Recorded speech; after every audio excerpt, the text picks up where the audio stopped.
Le Seigneur soit avec vous. Et avec votre esprit. Bonne nouvelle de Jésus-Christ selon saint Luc. En ce temps-là, Jésus disait à ses disciples : « Je suis venu apporter un feu sur la terre, et comme je voudrais qu'il soit déjà allumé. Je dois recevoir un baptême, et quelle angoisse est la mienne jusqu'à ce qu'il soit accompli. Pensez-vous que je sois venu mettre la paix sur la terre ? Non, je vous le dis, mais plutôt la division. Car désormais 5 personnes de la même famille seront divisées, 3 contre 2 et 2 contre 3.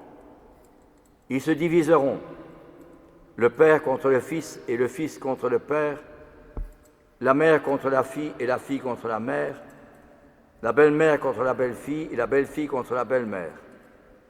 Acclamons la parole de Dieu. Louange à toi, Seigneur Jésus. Pensez-vous que je sois venu mettre la paix sur la terre ? Non, je vous le dis, mais bien plutôt la division. Voilà une parole étonnante, même choquante, de la part de Jésus. Jésus, il a dit : « Je suis humble, doux et humble de cœur. » Et voilà qu'il nous dit : « Je ne suis pas venu apporter la paix, mais je suis venu apporter la division. » Ça, c'est fort, ça.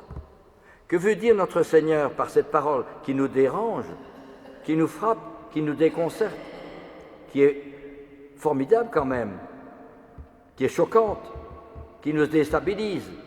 C'est pas possible. Jésus vient apporter la division. Et pourtant, lorsque il est arrivé dans le couvent où il a été appelé, où il y avait seulement, pour nous c'est beaucoup, mais il y avait 80 personnes, 80 jeunes. Et un peu après qu'il était là, quelques années après, 5-6 ans, il y en avait plus de 800 jeunes qui se consacraient au bon Dieu. C'était au couvent du Père Kolb que l'on fête aujourd'hui. Et le Père Kolb avait publié une revue qu'il publiait chaque semaine, ou chaque mois je crois, en Pologne, et avait des milliers d'exemplaires. Et quand il était missionnaire au Japon, lui qui ne connaissait pas le japonais, eh bien aussi, il y avait des milliers d'exemplaires. Sur l'Immaculée, au Japon. C'est un paradoxe. Et pourtant, c'est parce qu'il avait une grande influence sur ses concitoyens que le Père Kolb a été arrêté, qu'il a été conduit à Auschwitz, dans les camps de concentration. C'est aussi, il mettait la division. Et quand le Père Leb, qui était missionnaire en Chine, et quand il a vu que l'Église là-bas était inféodée au pouvoir de la France, il disait : il faut absolument des prêtres chinois, mais aussi des évêques chinois. Alors on ne voulait pas l'écouter, on s'opposait à lui. Tant et si bien qu'il a été mis à la porte de la Chine par ses propres confrères. Je suis venu apporter la division. Il ne le cherchait pas, mais il voulait la vérité, parce qu'il se rendait bien compte qu'il n'y a pas d'évêque. Ce n'est plus possible. La Chine ne dépend pas de la France, elle n'est pas française, la Chine est chinoise. Et c'est grâce à lui que le cardinal Mercier, à l'époque, qui est notre ancien archevêque de Belgique, a appris cela, il l'a convoqué, et le Père Leb a été appelé à Rome, auprès du Saint-Père.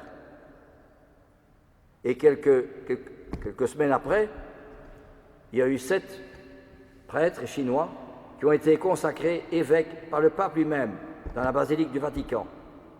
Et le Père Leb était dans la basilique, mais il pleurait. Il pleurait de joie parce que c'était le résultat de tout ce qu'il avait, le fruit de tout ce qu'il avait souffert, vécu, d'opposition, de malveillance, de critique, et qu'on l'avait mis à la porte de la Chine. Et quand il est allé à Rome, le cardinal Van Rossum, qui était cardinal qui s'occupait des affaires étrangères de l'Église, lui disait « C'est grâce à votre esprit d'obéissance et votre esprit de prière que ce miracle est arrivé, qu'il y a 7 prêtres qui vont être consacrés évêques. Grâce à votre fidélité et à votre prière, eh bien, le Père Leb y est arrivé, grâce à sa foi et grâce à sa prière. On dira aujourd'hui la prière, la foi, et pourtant, il était un homme de division. Et cependant, il y a cru, il a continué à croire et à prier. Et lorsque la petite Bernadette Soubirous, lorsqu'elle disait « J'ai vu la Sainte Vierge, elle m'a dit ceci, elle m'a dit cela », elle a été arrêtée par les policiers. Et on lui disait « Tu prends tes rêves pour des réalités, tu nous fais croire des histoires, des imaginations. On va mettre ton papa en prison à cause de toi. » Et elle répondait « Je ne suis pas chargée de vous le faire croire, je suis uniquement chargée de vous le dire. » Encore de l'opposition et des divisions. Voyez-vous, et notre Seigneur également, ces messages n'ont pas toujours été des messages de paix et de joie, c'était parfois dur. Et il disait, il n'y a plus de joie pour un seul pécheur qui se repent que pour 99 justes qui n'ont pas besoin de repentance. Moi, je suis un homme bien, je n'ai pas besoin de repentance. Je n'ai pas besoin de me convertir. Et Jésus disait, je ne suis pas venu appuyer les justes, mais les pécheurs. Ça, c'est fort. Et les pharisiens et les docteurs de la loi étaient furieux. Et si vous lisez l'Évangile, lorsque Jésus avait fait un miracle, les pharisiens étaient à la sortie de la synagogue et discutaient entre eux comment faire périr Jésus, comment le faire mourir. Pourtant, il ne faisait que du bien, pas une mal. Eh bien, ça aussi, c'est une division. Et lorsque la très sainte Vierge Marie est allée au temple pour présenter l'enfant Jésus comme il est marqué dans la loi, le vieillard Siméon dira « Cet enfant est un signe de division. Il va susciter le relèvement de beaucoup en Israël, mais aussi en même temps la chute de beaucoup en Israël. » Voyez-vous? Donc, ce qui veut dire, si vous voyez toute l'histoire de l'Église, eh bien, justement, il y en a beaucoup qui ont, parce qu'ils suivaient notre Seigneur, ce n'est pas qu'ils le voulaient, ils ne le souhaitaient pas, ils ne voulaient pas d'être là-dedans dans l'opposition, des divisions, ils ne le souhaitaient pas, ils voulaient la paix, laissez-moi tranquille. Mais parce que, comme dira Jérémie, à un autre passage, mais parce que le Seigneur l'a appelé, il devait rester fidèle à notre Seigneur. Et c'est cela que peut-être nous avons oublié. Et pourquoi est-ce que c'est comme ça? Parce que voyez-vous, dans nos sociétés, dans la mentalité actuelle, matérialiste, bien nous pensons toujours que la foi c'est je vais prier, je vais demander, je vais rendre des services, c'est toujours de moi. Mais ce qui est le plus important, ce n'est pas seulement moi qui compte, c'est le Seigneur. C'est-à-dire que si je prie, le Seigneur va me transfigurer, va me changer, va me donner sa grâce, sa lumière, son amour. Si vous voyez cet exemple que je viens de donner, Père Kolb, le Père Leb, Bernadette Soubirous et tant d'autres, Don Bosco aussi, ne pensez pas s'occuper de tas de jeunes, ne demandez pas tout cela. Et cependant, c'est le bon Dieu qui l'a appelé, accueillir et aider des milliers de jeunes qu'il a fait à travers des aventures. Eh bien, voyez-vous, c'est contre leur gré, contre leur idée, contre leur désir. Ils ont été menés, sans qu'ils le veuillent, dans des aventures qui étaient parfois difficiles, crucifiantes.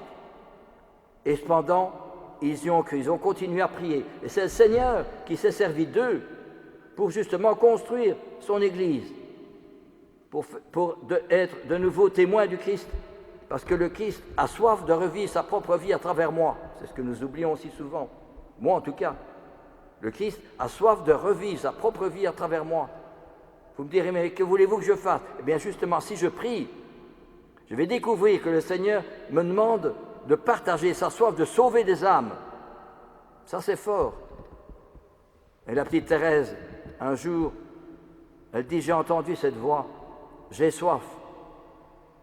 Et cette voix, brûlait mon cœur du désir de sauver des âmes. Elle raconte comment elle a eu sauvé Pranzini, qui était condamné à mourir parce qu'il avait tué des gens. Et elle dit, je voudrais bien le sauver. Et il ne voulait pas, il ne croyait pas à Dieu non plus. Et lorsque l'aumônier lui présentait un Christ en croix, eh bien Pranzini, il a embrassé le Christ par 3 fois. Et comme disait Thérèse, il est allé recevoir la couronne du ciel où il est dit, il n'y a plus de joie pour un seul pécheur qui se repent que pour 99 justes qui n'ont pas besoin de repentance. Voyez-vous, la petite Thérèse était tellement persuadée, convaincue, qu'elle pouvait, par sa prière et son sacrifice, sauver des âmes. Bien, ce n'est pas elle qui se donnait à elle-même de faire cela. Elle n'a pas dit, je vais un jour, tiens, je vais sauver des âmes. Non, c'est le Seigneur qui, dans la prière, l'a appelée et lui a communiqué sa soif de sauver des âmes. Elle a entendu dans son cœur cette voix qui retentissait tout le temps dans son cœur, j'ai soif, donne-moi des âmes, donne-moi à boire. Voyez-vous. Et c'est cela que nous avons tellement besoin de redécouvrir cela, que c'est ça ce que veut dire je suis venu apporter la division et non pas la paix. La division, ça veut dire que ce n'est pas comme le Père Leb, il ne souhaitait pas avoir des oppositions, il ne souhaitait pas d'avoir des contradictions. Mais c'est à tant et si bien qu'il ne pouvait pas faire autrement que dire la vérité. Et alors, ses propres confrères l'ont mis à la porte de la Chine. Ça, c'est fort quand même, hein? C'est fort. Il ne le voulait pas, mais il devait dire la vérité. Il disait, il faut absolument des évêques chinois. Alors, c'était mal vu parce qu'on voulait que la Chine dépende de la France à tout point de vue, surtout au point de vue religieux. Et alors, ça a été jusqu'à Rome, et c'est comme ça que le Père Leb a vu 6 ou 7 prêtres chinois qui ont été consacrés par le pape comme évêques. Eh bien, ça, c'est l'histoire de l'Église. C'est ça que notre Seigneur vient dire. Je ne suis pas venu apporter la paix sur la terre, mais la division. Tout disciple du Christ rencontre l'opposition. C'est évident. Pourquoi? Parce que c'est le Seigneur qui l'appelle. Et j'y dis bien dans l'évangile de Saint Jean, ne vous étonnez pas d'avoir des contradictions, des oppositions, parce que c'est mon choix qui vous a tiré du monde. Et parce que le monde ne supporte pas, parce que vous n'appartenez pas au monde, eh bien, justement, c'est pour ça que le monde s'oppose à vous, parce que vous n'êtes pas du côté du monde. Eh bien, un disciple du Christ, sans qu'il le veuille, parce qu'il prie, se trouve petit à petit en dehors du monde. Et parfois, on va s'opposer à lui et il va sentir cette contradiction. Il sera le premier à en souffrir, hein. Il ne souhaite pas cela. Mais c'est justement le Christ qui continue à souffrir, qui continue sa souffrance à travers lui, qui continue son message à travers lui, qui continue sa mission à travers lui. Et c'est comme cela que, justement, ils sont aussi des hommes de division. Ils ne cherchent pas la division. C'est ce qui explique, voyez-vous, tant de chrétiens qui sont persécutés aujourd'hui et qui souffrent le martyre. Il y en a beaucoup qui sont tués parce qu'ils sont chrétiens, parce qu'ils sont au Christ. Eh bien voilà, c'est ça que l'Évangile vient nous dire. Je suis venu apporter non pas la paix, mais la division. Et c'est cela que, comme Jérémie qui était descendu dans la citerne, eh bien on ne le voulait pas non plus. Et seulement un de ses concitoyens est intervenu auprès du roi en disant « sauve-le ». Et alors, la seconde lecture aux Hébreux, c'est le péché qui a mis Jésus en croix. Et c'est justement nous. Il faut d'abord la violence, c'est d'abord sur moi-même que je dois changer. C'est moi qui dois changer.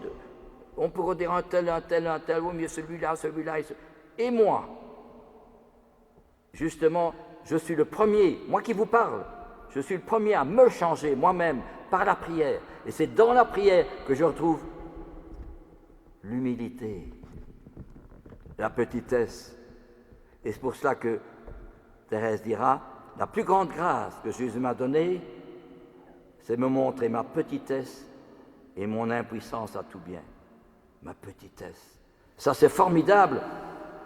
Et la petite Thérèse dira, pour ça, je n'ai pas besoin de grandir. Au contraire, il faut que je reste petite et que je le devienne de plus en plus. Elle l'a compris.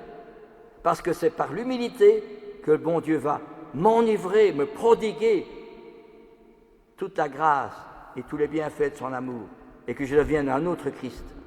C'est ça, discernement, plus que ça.